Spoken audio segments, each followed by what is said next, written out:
So next up we have the very important section, which is compression. You may have heard this term in regards to music production before, but let's get into it right now. So compression, the art of controlling dynamic range. Compression is like an automatic volume knob that turns down the signal depending on how you've set the parameters. So the idea is that louder portions of a given signal can be reduced so the overall level is more even. So why would we do this? Lower loud surges and allow the softer parts to become more even with the louder parts, giving a more consistent sound.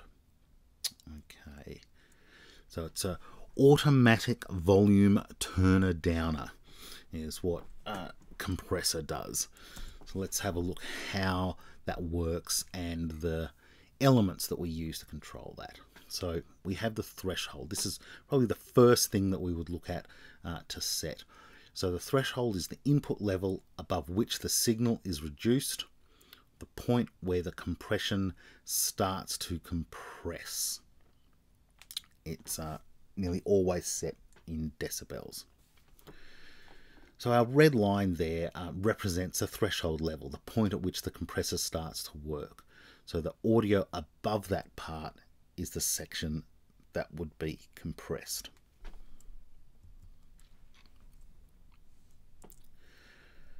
Next up is the ratio. So after the audio crosses the threshold, how much is turned down is determined by the compression ratio. So a 4:1 compression ratio means that for every 4 decibel of signal that goes into the unit above the threshold, it turns down so that only 1 decibel comes out. So often we can see a meter reading, which is called the gain reduction, which shows how much the device is turning the signal down. So if you're not getting this already, or if this is kind of confusing, don't worry. Compression is something that takes quite a while to understand.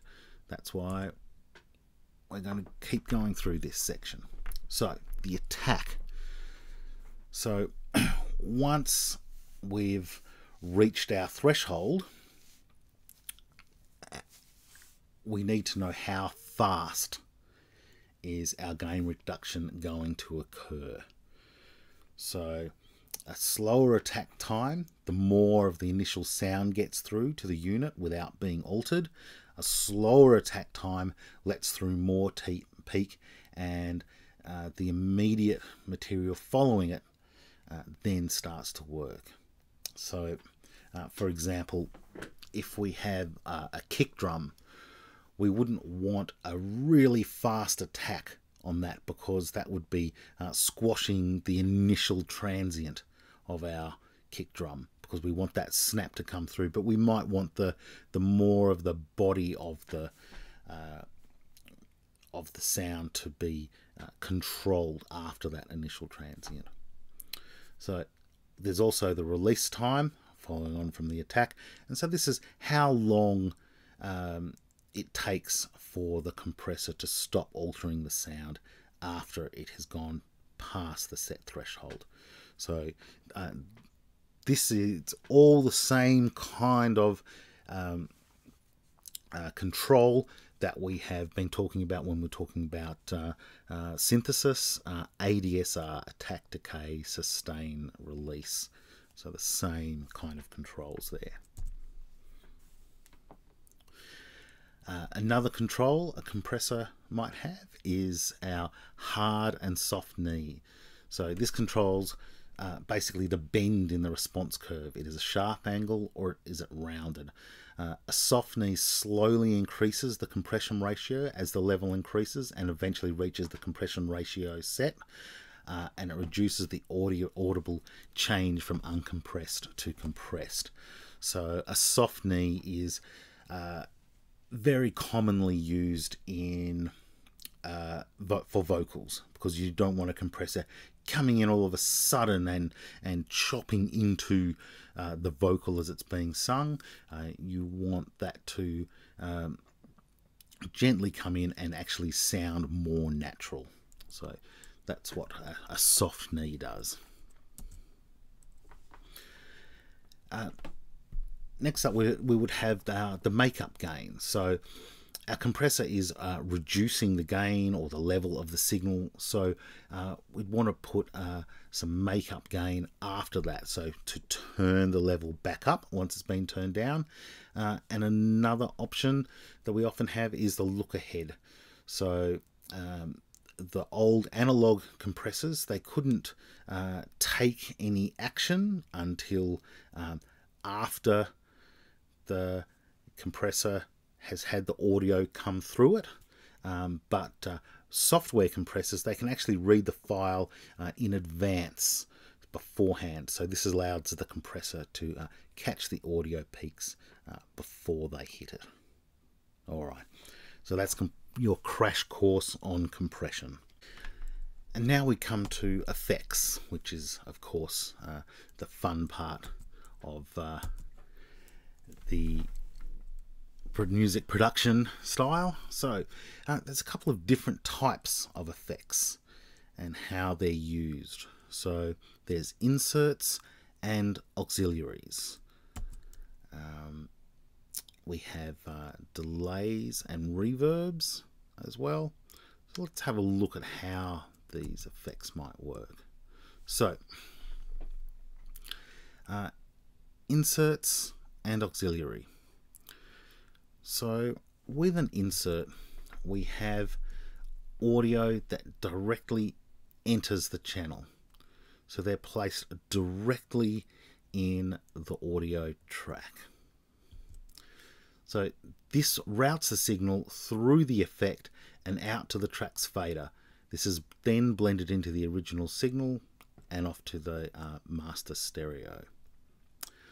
So if you can imagine that insert effect is basically strapping it across the entire audio channel, and anything that passes through that is going to be completely affected by whatever is happening within that particular device. So what type of devices? Well, EQs, compressors, gates, phasers, flanges, distortion, and chorus. So all of these are the type of effects that we often see being used as what's known as an insert effect. Now, an auxiliary. The auxiliary effect is a little bit different and a little more complicated. So you just need to follow the signal flow with the red and the blue channels there. So with a send effect, the signal is split and sent out of the main channel to an auxiliary track, and this is via what's called a send bus, or the internal routing system. Now this system is available on all DAWs. It's not specific to Ableton. We're just using Ableton as the example here, but Logic, Pro Tools, Cubase all have exactly the same system as this. So the effect is actually placed in another track, which is known as the auxiliary track, and it's an insert on the auxiliary track. So the audio from the main signal then goes through the affected auxiliary track and then is blended again with the main signal at the output, so our master output. So a signal with no effect is commonly known as the dry signal, and the affected signal is known as the wet signal.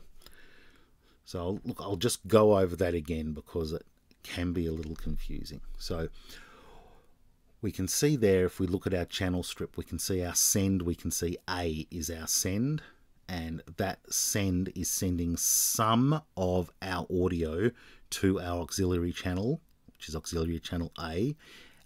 On auxiliary channel A, there's a device, in this case it's a reverb, and that reverb sound is then mixed back into our main channel with the rest of our original sound as well, which is known as the dry sound. Okay, I hope that made sense. Next up, delays. Delays are a type of effect that's very common and very commonly used within DAWs. So the delays came about by a tape technology. A tape delay is a process of recording a signal to an analog tape and playing it back from the same piece of tape through the use of two different record and replay heads. Eventually, tape machines were made that allowed the playback signal to be added into the source signal, causing a feedback effect. So we've got lots of different delay units available to us as electronic music producers, and all DAWs have a number of delays. Some of them will be digital style delays, others will be tape style delays. So the delay time, these are the parameters. The delay time adjusts the tempo or the repeat of the echo. This can also have a sync button. So a sync button sets your delay to work in time with the tempo of your DAW. So then you can select notes, whole notes, quarters, sixteenths, so on. Feedback is the amount of wet signal sent back into the dry signal, causing what's known as a loop or a feedback, or even known as a feedback loop. Groove is often a parameter that we can have. So this adjusts the delay time in milliseconds, either pushing it forward or back from the actual whole note, quarter, or sixteenth that you have it set on. Okay, delay types. So the tape echo, modeled from the popular tape echo machines, the Roland RE201 would be one. Slapback delay, it's a short echo with a lot of feedback and a touch of filtering. So that pretty much sounds like the classic sound of a large signal hitting the back of a wall and bouncing straight back at you. Ping pong, it's a pair of delays, each pan to opposite sides of the stereo field, so a left and a right delay, and they can be set to come back at different delay times. So it sounds like effects that bounce around the stereo field.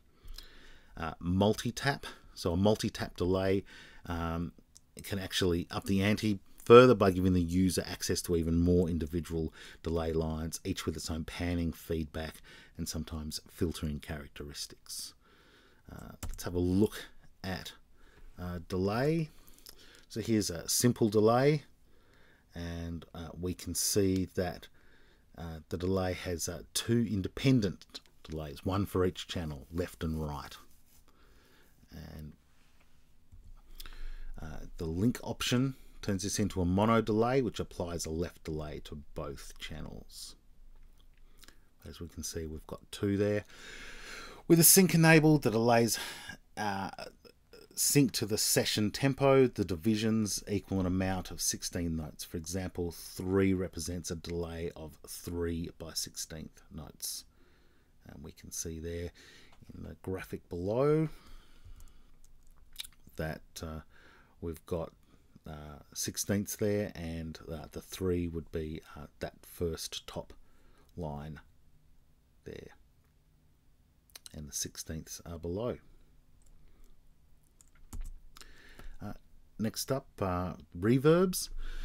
So reverb is essentially the sound of the room that we're in, the room that's around us. So obviously everybody's been in a room such as a concert theatre, everyone's been to the Grand Canyon, in their head anyway, say the Three Sisters or what have you, where you can create large delays, reverbs, sound bouncing back off you. So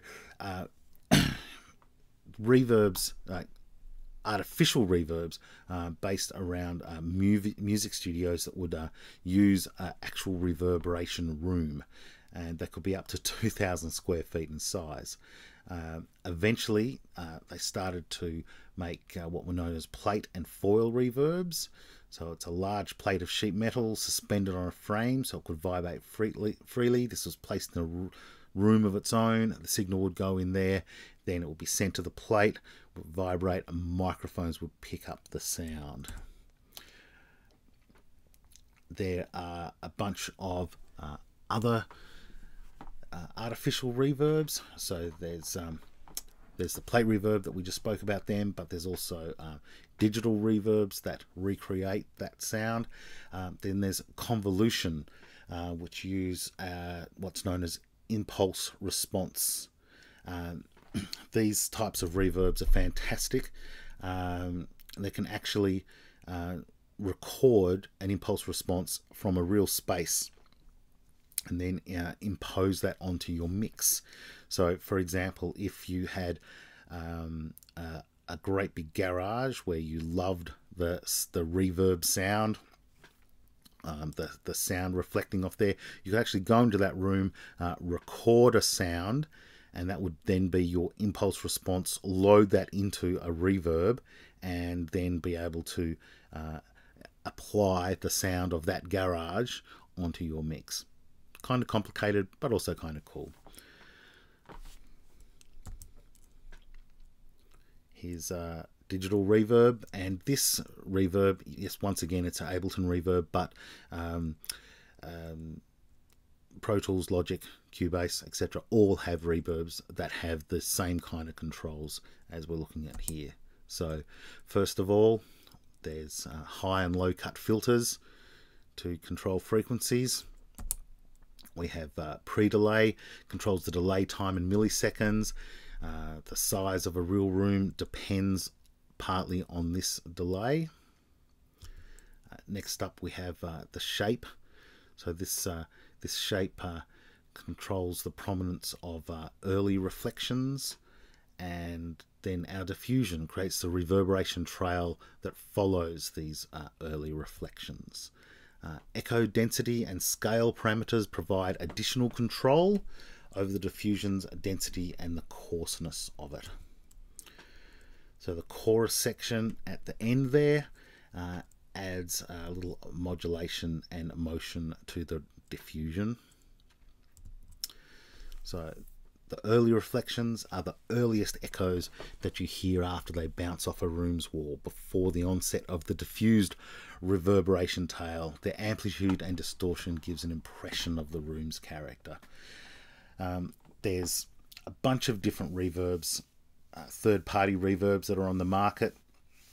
Some of them emulate rooms that made of concrete or wood, or a combination of concrete and wood and steel, so on and so forth, and the world of reverb just can go on and on. As well as that, there's also digital emulations of famous hardware digital reverbs, so emulations of the emulators, which are also available, so can go on forever. So what I hope I've given you now is a foundation for you to then watch our the Linda videos. And this is really important that we watch the Linda videos, because we've got a large amount to go through with them, and by having this groundwork on EQ, compression, so on and so forth, hopefully we should be able to have some understanding of what's going on when we watch these videos about the production of electronic music. So look, watch those videos. There's quite a few to watch, so no readings this week, just these viewings, and watch the viewings, then get back to me on the forums and let me know how you've gone with that. All right, we'll speak to you next week. Thank you very much.